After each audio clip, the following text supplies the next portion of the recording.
Morro is probably the fan favorite when it comes to Ninjago villains, but when it comes to him being a villain in the first place, I think there are two main ways that Master Wu messed up when he was training him.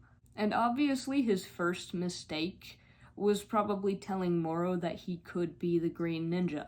In general, it doesn't sound like a very good idea to tell a child that they might be some kind of chosen one, especially if you don't know for sure that that's the truth. And Wu probably learns this because we see him actively trying to keep the prophecy away from the original 4 ninja in Season 1. When they find out about it, Master Wu makes it pretty clear that they weren't supposed to, because he knows the effect that that kind of information can have on someone. His second mistake was one that could have helped rectify the first one, which was not ever telling Morro that he could be special in any other way, or that he didn't have to be a chosen one in order to be a worthy student or a worthy ninja. In fact, it kind of feels the opposite, because it seems that Master Wu gives Morro special attention in comparison to the other students that he had at the time, because we do see that he had other students when Morro was there. Now, you could say that that's because he had an elemental power, but I would argue that thinking that Morro could be the chosen Green Ninja definitely had an effect on how he treated him. It seems that he's learned from this as well, because we see that he treats the original 4 ninja the same, regardless of who could be the Green Ninja, and even after we find out that Lloyd is the Green Ninja, he doesn't get special treatment over the others. Now, when it comes to Morro, being told that he could be the Green Ninja, and possibly receiving special treatment for it, gave him a sense of purpose that he didn't have before. And this gives him the ambition to train harder, but he also becomes meaner because he wants it so badly. And because Master Wu never tells him that he didn't need to be the Green Ninja to be a good warrior, we see him mistreating the other students because he thinks that he's better than the rest of them. Even in Morro's desperate attempts to prove destiny wrong by putting himself in dangerous situations, Master Wu still doesn't tell him that he has purpose and individuality that sets him apart from others, even though he isn't the Green Ninja. Instead, Master Wu simply keeps insisting that destiny hasn't chosen Morro. I think the last mistake he made was not trying to stop Morro from going to the Caves of Despair to seek out his father's tomb.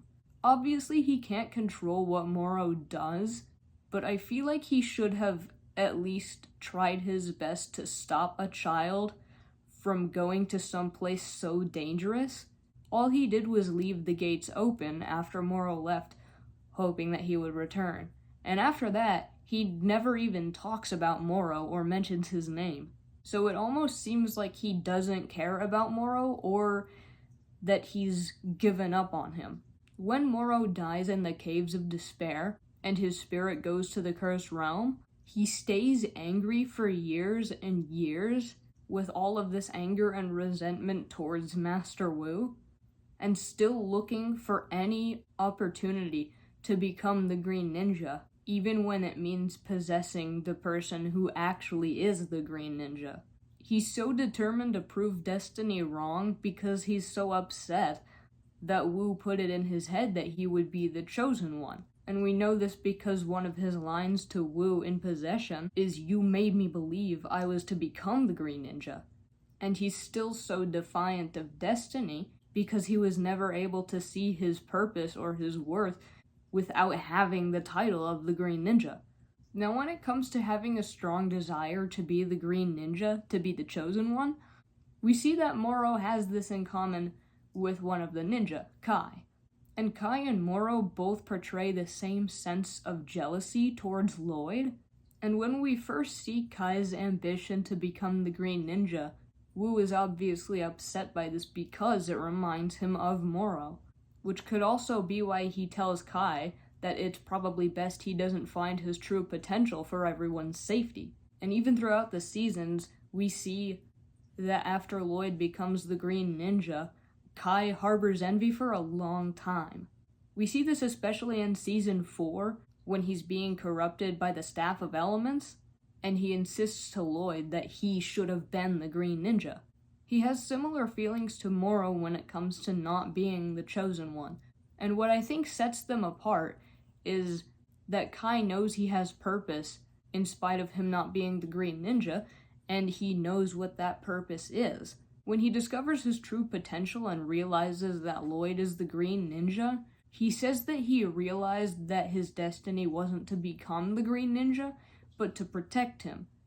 And even though after that, he still shows jealousy, he's able to move past the fact that he isn't the chosen one and grow as a character. He wasn't obsessive like Morro was, which is sad because it seems like Morro was so obsessive because Wu really made him think that he was going to be the Green Ninja, and him finding out that that wasn't his destiny kind of made him lose his sense of worth, which Wu never really tried to build back up. But we can clearly see that Wu learns from his mistakes when it came to training Morro, in such a way that Kai and the other ninja wanted to be the Green Ninja, but they didn't feel like they had to be. Wu still made it clear to all of them that they were all great ninja regardless.